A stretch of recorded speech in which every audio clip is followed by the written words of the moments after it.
Hello mga idol, kumusta kayong lahat at welcome back po sa ating channel. So dito sa video natin ipakita mga idol, dito inamin ni Congressman Marcoleta na lahat ng mga kongresista na pumirma laban sa impeachment ni VP Sara ay mayroong kapalit na ayuda. So ito yung video, sabay-sabay po natin panoorin. Araw na ito, 2 araw na lumipas, no po. Ang daming naghahanap sa inyo Dahil gustong alamin ang inyong, anong masasabi ninyo dito sa biglang isinulong na impeachment complaint laban sa vice-presidente. Kung kayo ba'y nagulat na biglang may ganito? Ito ba pag-uusapan natin? Nagmamadali pa naman ako. Pagkatapos ito lang palang pag-uusapan natin, itong walang kakwenta-kwentang bagay na ito. Tempest in a teacup. Storm in a teacup. Apo. Ibig sabihin po noon, mga kababayan, ay isang walang kabagay-bagay na biglang pinalalaki.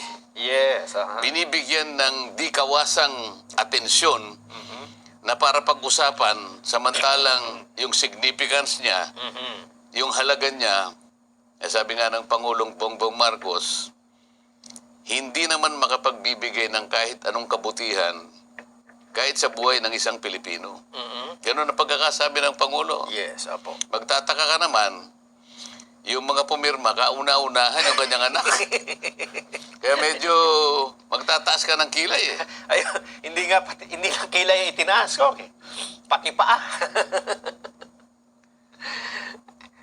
Yung bang... hindi ko naman alam na ito yung pag-uusapan natin. Kung hindi na sana ako pumunta rito Wala kayong magagawa ko dahil ito ang gustong marinig sa inyo ng ating mga kababayan. Unang-una, kasi siyempre nandun pa rin kayo sa Kongreso, nasa House, hindi ba kayo paano ba kinokonbin yung gano'n na bigla ang magbobotohan? Hindi ba ipapatawag lahat? Paano po ba yan? Hindi, magpiprepare na yan ng, ng mga signature sheets. Pangkaraniwan ang ginagawa nila, ipiprepare nila yung impeachment complaint kasama na yung articles of impeachment. Pangkaraniwan yan. Merong nagbabasa pero siguro baka wala pang 5% ang babasahin yun Ipirmahan na lang. Ang importante ay ano bang para sa akin? Ba't ako pipirma dyan? Ganon yan ang palaging iniisip nila. At sa grapevine, kaya ko sinasabing grapevine, ay nasabi ko, naulinigan ko lang yung mga nasasagap kong bali-balita.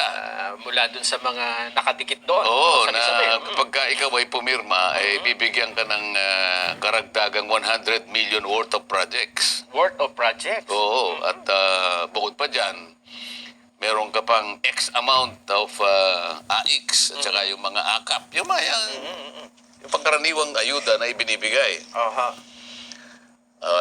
Siguro, may inganyo yung mga pipirma sapagkat inaakala nila na malaking bagay para sa kanila yun. Kaya pala merong isang congressman ang nag-post ng ayuda is coming. Oo, nabasa ko yun. Isa yatang congressman na taga Mindanao, Cagayan de Oro yata yun. Maliwanag na inamin niya, ayuda kanya is coming. At yung pagdating, dagsa talaga. Yan ang pagkakadescribe sa akin Malibang bansa dahil sapagkat yun ay natapat doon sa araw na kung saan mag-a-adjourn kami. Kagaya na sinasabi ko, pangkaraniwan, pagka-adjournment, meron ka namang pabaon. Parang nadoble yata yung pabaon Nelson. Pero ako, hindi ko na inaalala yun sapagkat patagal na akong wala. Sinabi ko naman sa iyo, tinanggal na ako sa lahat ng ganun. Itinuring nila ako na hindi na ako kasama. Na hindi na ako member ng House of Representatives.